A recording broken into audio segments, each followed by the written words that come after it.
Question 1. Dans une situation de pansement d'escar, quel est le rôle de l'aide-soignant en collaboration avec l'IDE? Mettez sur pause pour prendre le temps de pouvoir répondre à la question.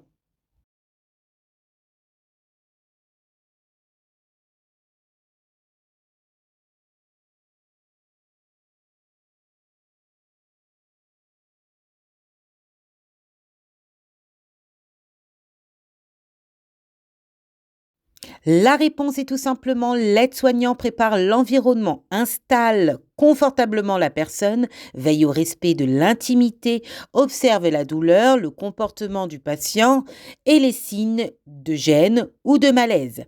Il transmet à l'IDE toute observation utile avant, pendant et après le soin. Quelle observation l'aide-soignant peut-il transmettre lors d'un pansement d'escar? Quelle observation l'aide-soignant peut-il transmettre lors d'un pansement d'escar?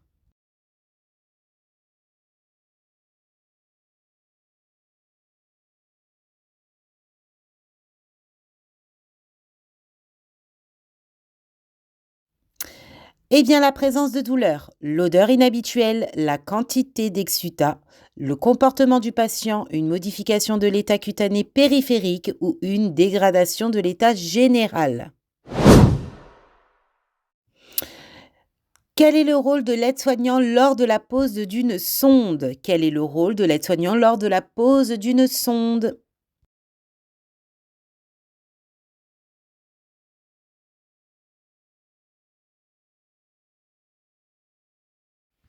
L'aide-soignant n'effectue pas la pause, il collabore en préparant le patient, en l'installant correctement, le rassurant, en assurant le respect de la dignité, la surveillance, le confort pendant le geste, l'évaluation de la douleur et bien évidemment aider aussi l'IDE par rapport à la préparation du matériel et autres. Que surveille l'aide-soignant chez un patient porteur de sonde urinaire? Que surveille l'aide-soignant chez un patient porteur de sonde urinaire?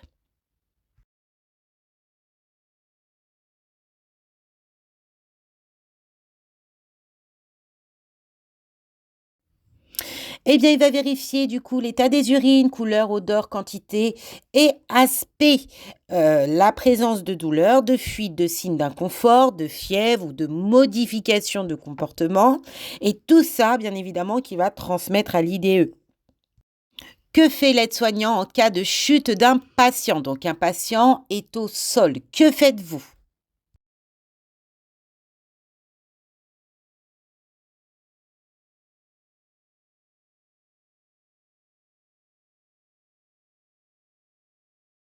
Je t'invite à prendre des notes puisque je n'ai pas eu l'espace pour tout écrire. Donc, l'aide-soignant ne relève pas le patient seul. Il sécurise la situation, l'espace du résident du patient, rassure la personne, bien évidemment. Il va falloir regarder l'état des membres inférieurs, s'il n'y a pas raccourcissement, s'il n'y a pas de blessure, hématome ou des saignements. On va regarder également, on va faire l'état de conscience de la personne et faire une évaluation de la douleur. Bien évidemment, vous transmettez très rapidement, on ne sait pas comment, où il est tombé. Donc, on va questionner le résident, le patient et alerter, bien évidemment. On ne s'amuse pas à relever car on peut aggraver la situation.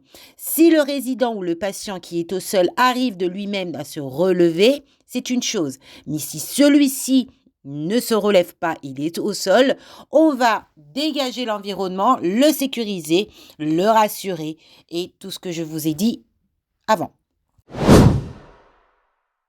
Même si la réponse a été dite précédemment, eh ben on va quand même la poser. Pourquoi l'aide-soignant ne doit-il pas relever le patient après une chute?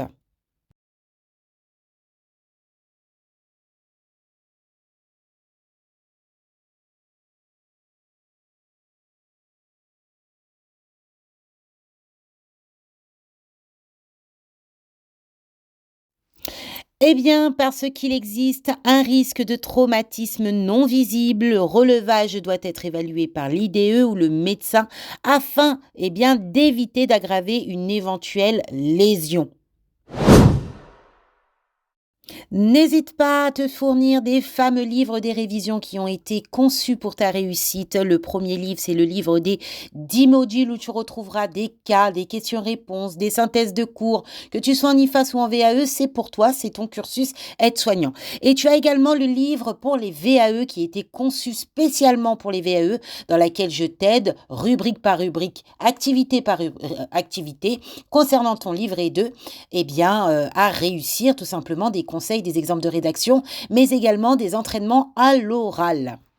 Le lien se trouve directement épinglé en commentaire sur ma chaîne YouTube, en dessous de cette vidéo, ou bien épinglé directement sur mes réseaux, que ce soit YouTube ou TikTok. Du coup, quelle information l'aide-soignant transmet-il à l'IDE après une chute? Quelle information l'aide-soignant transmet-il à l'IDE après une chute?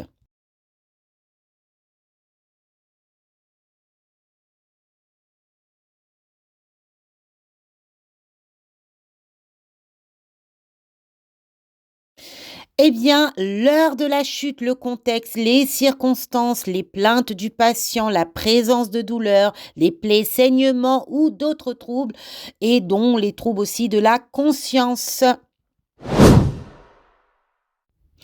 Quel est le rôle de l'aide-soignant auprès d'un patient perfusé? Quel est le rôle de l'aide-soignant auprès d'un patient perfusé?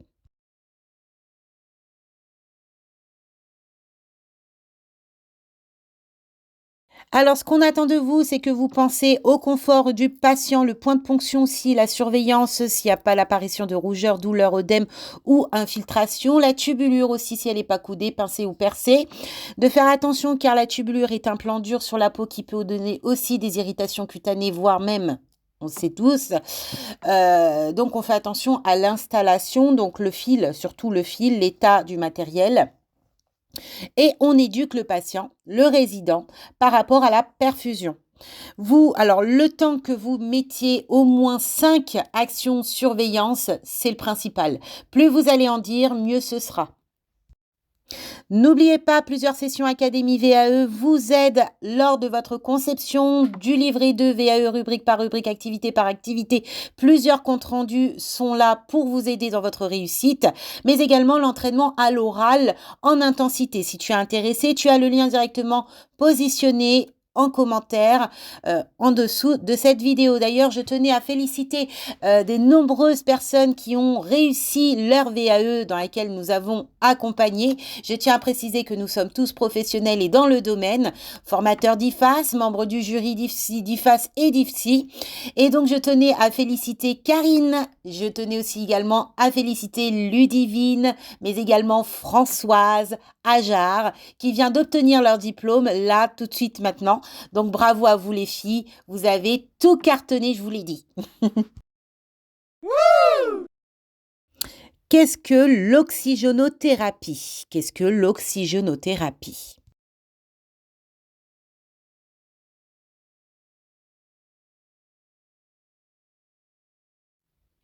L'oxygénothérapie est un traitement prescrit médicalement visant à augmenter la concentration en oxygène inspirée par le patient afin de corriger ou prévenir une hypoxémie. Sa mise en place et son adaptation relèvent de la responsabilité de l'infirmier. Nous ferons d'autres vidéos comme ceci afin de te préparer pour ton oral, mais aussi de écrire efficacement ton livret 2 en te portant à la fois sur la pratique que tu as réalisée sur le terrain et en mettant aussi, en te fiant sur la théorie que les élèves, les apprenants en IFAS apprennent. En tout cas, ce fut toujours un plaisir de pouvoir te donner, te partager ce contenu. N'hésite pas à t'abonner en actionnant la cloche de notification pour ne rien louper, de mettre le petit pouce vers le haut pour m'encourager à faire d'autres vidéos. En tout cas, je te dis à très vite. Oui, très très vite puisque nous allons prochainement aborder l'activité 5, la réalisation de la rubrique A et la rubrique B. Attention, l'activité 5, on attend de vous à ce que vous nommez au moins 2 activités. Donc voilà la différence des autres activités que vous avez pu voir. Si tu es intéressé, n'hésite pas, tu as le livre des 10 modules, mais également le fameux livre qui a été bouclé, un an de travail pour toi, pour ta réussite. Plus de 480 pages qui t'aident à la conception de ton livret 2, mais également de l'entraînement à l'oral avec des cours. Oui, je t'ai mis dedans des cours. Si tu es intéressé pour l'Académie VAE, n'hésite pas, plusieurs sessions ouvrent dans l'année. Tu as le lien également épinglé en commentaire. Nous prenons que 20 personnes par session puisque on se consacre par rapport à votre réussite. Et donc, on ne fait pas dans la quantité, mais on fait dans la qualité. Notre travail se base vraiment sur la qualité. Allez, je te dis à bientôt pour une prochaine vidéo.